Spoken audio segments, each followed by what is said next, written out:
The house is too quiet.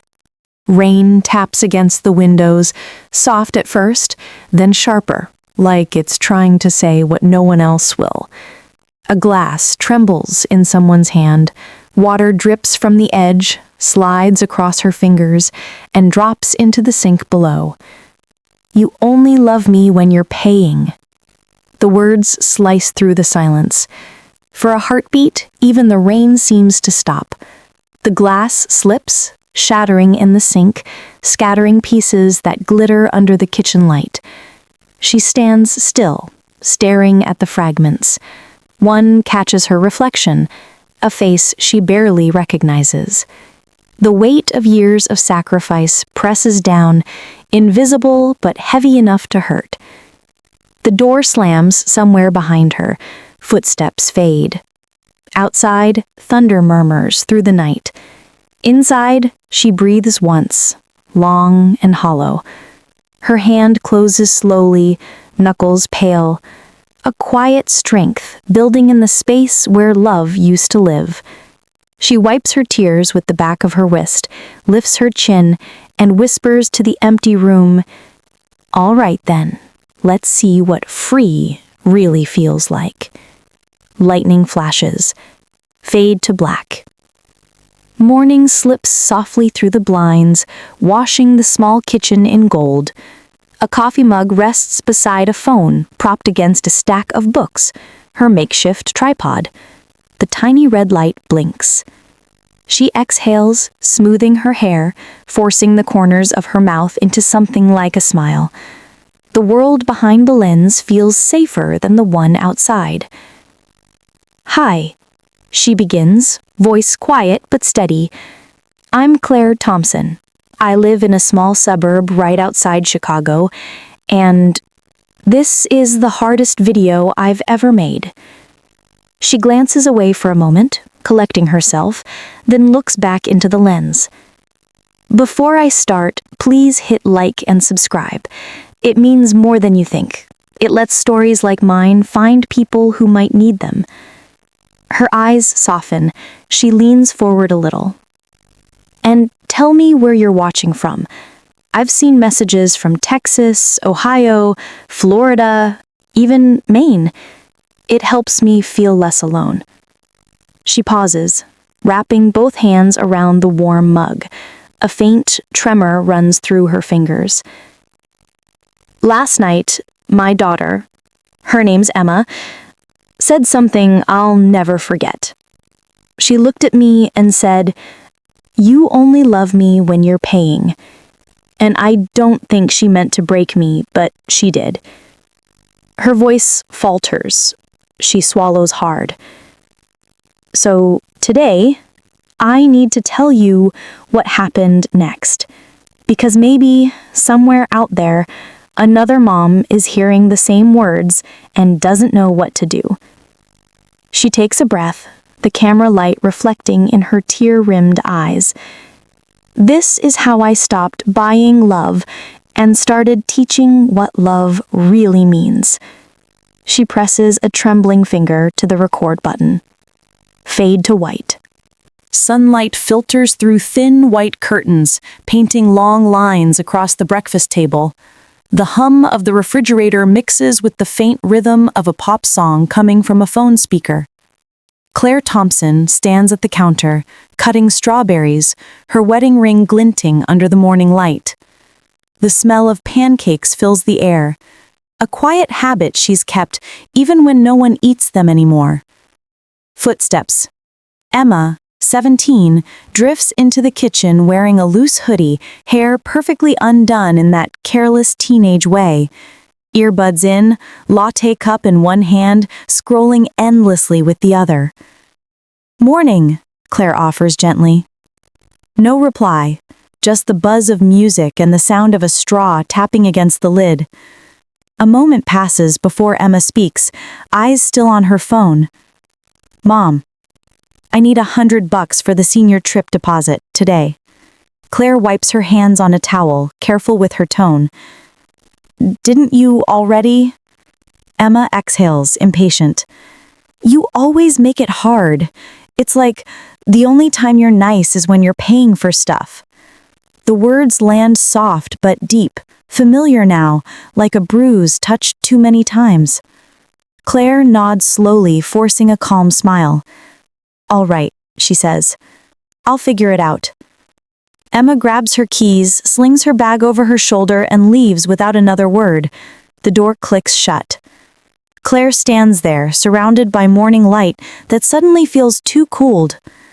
The pancakes cool on the counter, untouched. She looks at the plate, whispers under her breath. I keep feeding her heart, and she's only tasting the money. The camera lingers on the empty chair, sunlight fading inch by inch. Night falls gently over the Thompson house. The sound of rain returns, steady, rhythmic, familiar. In the kitchen, the only light comes from the laptop screen. Claire sits at the table, her glasses perched low, scrolling through her bank statement. Rows of transactions glow in cold blue.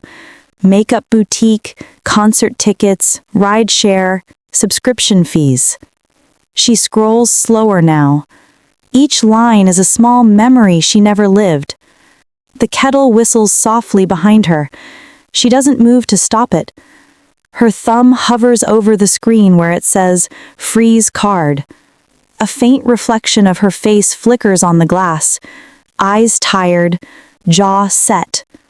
She hesitates, takes a breath, then clicks, ding. The confirmation sound echoes through the still room like a verdict. She exhales, the sound trembling. Not relief, not regret. Something in between. Cut to a small box on the counter. Inside, Emma's credit card, a folded note, and an old family photo. Claire traces the photo with her thumb. Emma at 7, frosting on her nose, laughing in sunlight. "Where did that little girl go?" she whispers. She places the photo back, shuts the box, and turns off the laptop. Upstairs, muffled music plays from Emma's room. Carefree, unaware. Downstairs, Claire pours herself tea, sits in the dark, and listens to the rain. Her phone buzzes. A text. "Night, Mom. Need cash tomorrow for lunch." Claire stares at the screen. The message blurs as her eyes fill. Then she sets the phone face down, untouched. The rain hits harder now, washing against the glass like a heartbeat, steady, unstoppable, cleansing. For the first time in years, she feels still. And in that stillness, a quiet strength begins to grow. Afternoon light slices through the kitchen blinds, casting narrow beams over the marble counter. The hum of the dishwasher fills the space until, slam, the front door bursts open. Footsteps stomp against the hardwood floor. Emma storms in, phone in hand, her voice trembling with fury. "Why isn't my card working, Mom?" Claire looks up from the sink, calm, as if she's been expecting this storm all day. Water runs quietly over her fingers, soft and constant. "Because I froze it," she says. Emma stares, disbelief flashing into rage. "You did what? I needed that money. Everyone was watching. You embarrassed me." She throws her purse on the counter. The sound cracks through the silence. Claire doesn't raise her voice. "I didn't embarrass you, Emma. I just stopped paying for what doesn't matter." Emma's face reddens. "You think this is a lesson? You think freezing my card will make me love you more?" Claire turns off the faucet, wipes her hands carefully on a towel. Her movements are deliberate, measured, almost too calm. "No," she says softly. "It's not about love, sweetheart. It's about learning what things cost when you stop expecting someone else to pay for them." Emma shakes her head, tears threatening but pride holding them back. "You're unbelievable." She grabs her keys, voice breaking as she shouts, "You'll regret this." The door slams again, harder this time. The sound echoes through the empty rooms. Claire stands still, her reflection fractured in the glass cabinet door, half light, half shadow. Her breath trembles, but her eyes stay dry. Outside, thunder rolls low and steady. Inside, a mother whispers to herself, "Maybe, but maybe not this time." Fade to black. Evening settles heavy over the house. The light outside fades from silver to deep blue. The rain has stopped, but the air still hums with what's left of the storm. Claire moves quietly through the kitchen, cleaning up the mess that anger left behind. A half-torn paper towel dangles from the roll. Emma's purse still sits where it was thrown. She picks it up, folds the strap, sets it gently on the chair, as if care can erase what was said. The clock on the wall ticks louder than usual. 7:30. Dinner untouched on the stove. Upstairs, music leaks faintly through Emma's closed door. The bass hums, low and lonely. Claire pauses at the foot of the stairs, listening, wondering if her daughter is crying or pretending not to. She writes on a small notepad, her handwriting soft and careful. "There's soup in the fridge. I love you, Mom." She slips the note under Emma's door and waits. Nothing. Just silence. The kind that doesn't hurt anymore. It just sits.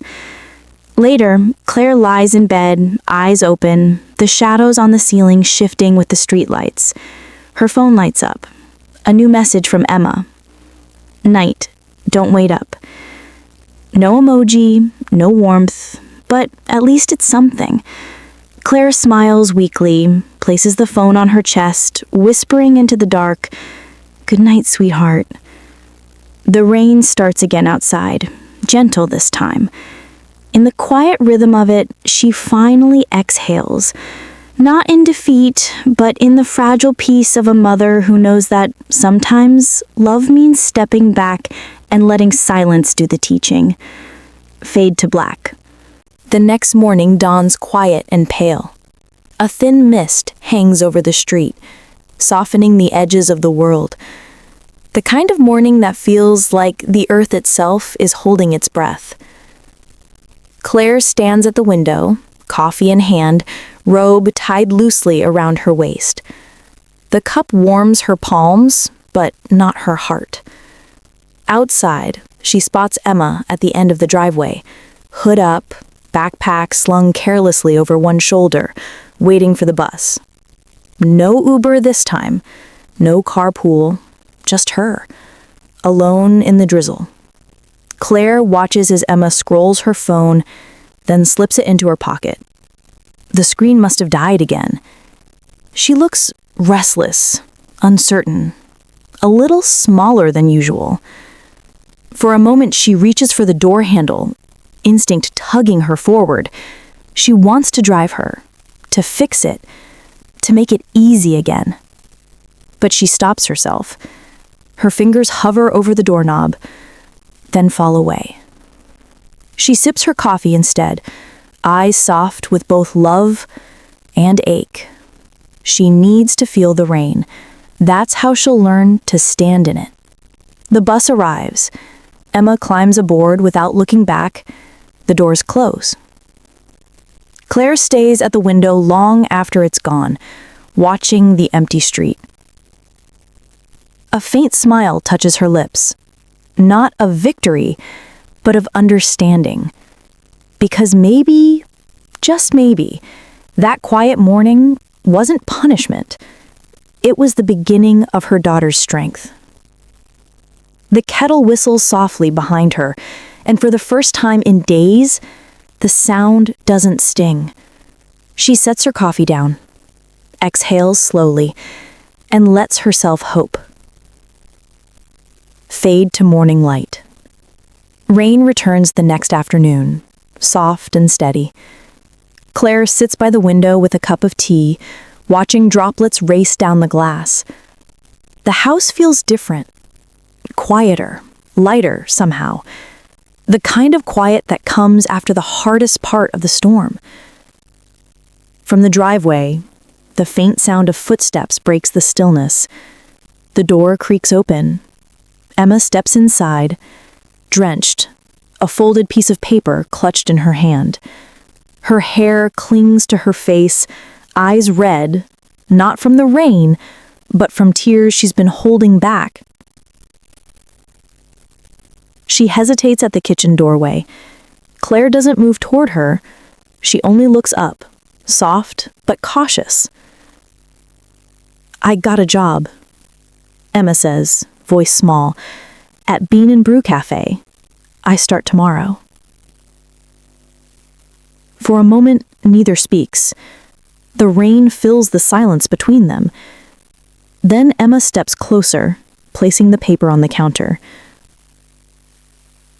"I wanted you to know, and I'm sorry." Claire unfolds the paper. It's a part-time job offer, signed and dated. At the bottom, in shaky handwriting, Emma has written, "You were right. You didn't owe me love. You gave it." Tears well in Claire's eyes. She rises slowly, her voice barely above a whisper. "Come here." Emma hesitates, then moves into her mother's arms. The hug is stiff at first, years of pride caught between them, but then slowly they melt into it. Rain taps against the windows again, softer this time, like applause. For the first time in months, they breathe in sync.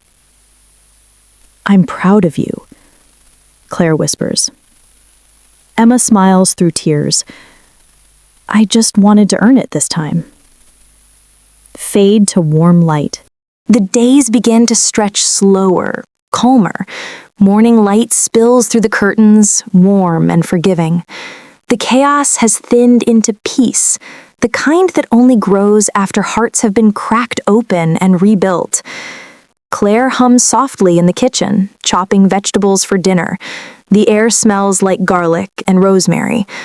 On the counter sits a second mug of tea, waiting. Footsteps approach.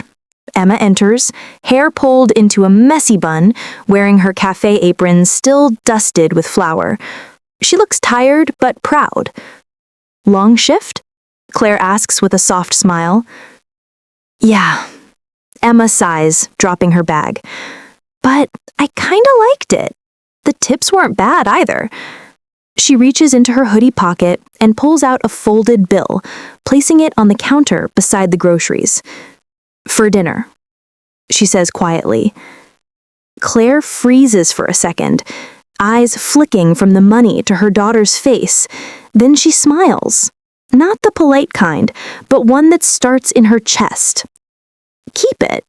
You've earned enough tonight." Emma hesitates, then leaves the bill anyway. "Then consider it my turn to give." The moment hangs tender in the air. Claire brushes a strand of hair from Emma's forehead. "You've already given me what I wanted. You came back." The oven timer dings, and for once, they laugh at the same time. Dinner that night is simple. No arguments, no silence, just the soft clinking of forks and the sound of rain fading outside. Two hearts, finally on the same rhythm.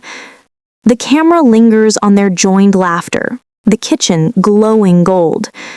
Fade to black, but not emptiness, just peace. Morning sunlight pours across the same kitchen where everything once fell apart. The air smells of coffee and toast. A phone rests on the counter, propped against a jar of sugar, its small red light blinking. Claire sits down, adjusts her sweater, and looks straight into the camera. There's no script in front of her now, just truth. "Hi, everyone. It's me again, Claire." She pauses, the hint of a smile tugging at her lips. Her eyes are calm, no longer swollen from tears. "I didn't plan on making another video, but something happened this week. Something worth sharing. My daughter, Emma, and I finally talked. Really talked. A while back, she told me I only loved her when I was paying. I froze the cards, I stayed quiet, and for a long time, I wondered if I'd lost her. She folds her hands, voice trembling just enough to feel real. But love doesn't vanish when money stops. It just gets louder in other ways. In effort, in apology, in time spent sitting across a dinner table again. She leans closer, sincerity spilling through every word. If you're watching this and someone's made you feel like you're only valuable for what you give, stop giving for a moment. Let them meet your silence. That's where real lessons live. She exhales, the weight leaving her shoulders. Thank you for listening to my story. Please like, subscribe, and tell me, where are you watching from today? Maybe somewhere out there, another mom needs to hear this.